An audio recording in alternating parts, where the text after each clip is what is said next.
It has been established that persons who have recently died have been returning to life and committing acts of murder.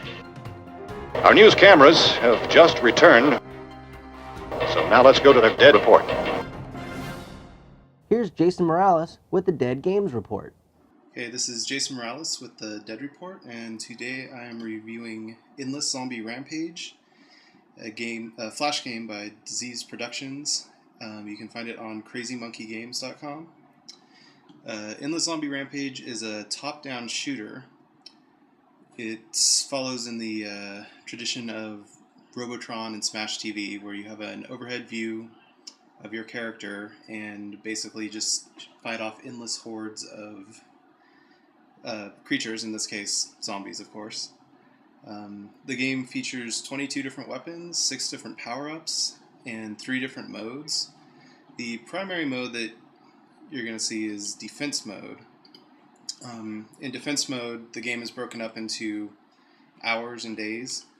So you'll fight off a wave of creatures and then get a chance to spend all the experience that you gain before moving on to the next wave. It'll get progressively harder and harder.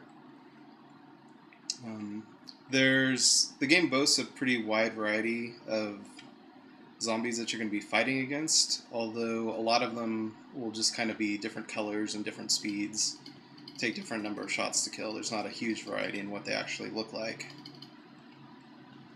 The game itself is a little bit slow to build up. They start you out with just a simple pistol that's not very powerful, and it's going to take you a while before you're going to get enough experience to actually start buying any of the upgrades or more interesting weapons. But even just to start out with the pistol is a pretty fun way of playing. The game itself will, if you want to play through the whole thing, it will probably take you several hours, as there's about 140 levels to play through. So overall, I would say that the game is a fun game to play through once or twice, but given how long it takes to get into, it's probably not something you're going to be coming back to over and over again.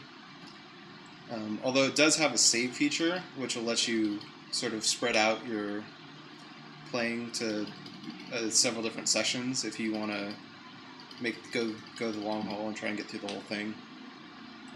So that is Endless Zombie Rampage, and this is Jason for the Dead Report.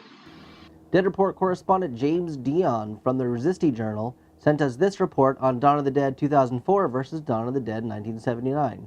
Dawn of the Dead by George A. Romero is probably one of the best movies made in the 70s. It was also probably one of the best movies ever made. It had a remake in 2005 or so, but I don't consider it a remake of the original. It's just like a movie with the same title. The problem with the remake is that it has way too many characters.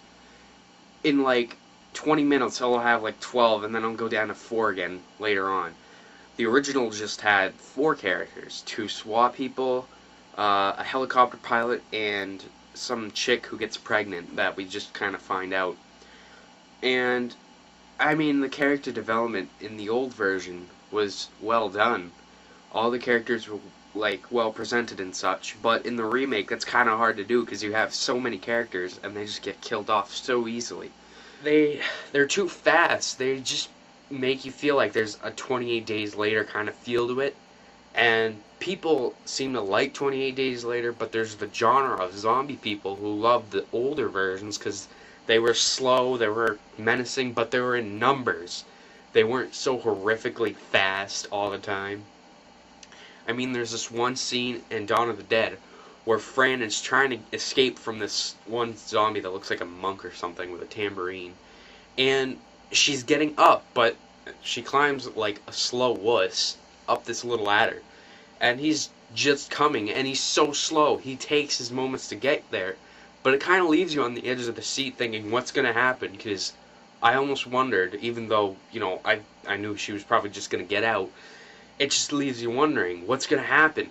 And that one time that the white SWAT guy, I guess it's Roger or Peter, I can't remember his name off the top of my head, he's getting inside one of the trucks, and he gets bitten. Now, it's like, whoa, where'd that come from? I mean, it looks like a simple process, but then suddenly he gets bitten in that one moment. They're slow zombies, and they manage to put their punch to them, and it's interesting how that happened. The only time where the zombies were fast was probably in the elevator, when Flyboy was bitten. And, you know, they just barge right into the elevator, he's, like, punching them off, he's shooting them, and he's just mangled up. And then later the elevator comes up or whatever, the doors open, the zombies see he's a zombie now, and he walks out, but he's so slow in getting everywhere. It's just how it was all made. It was perfect. It was executed well. But that's all I have to say about that. The old version is much superior to the newer one.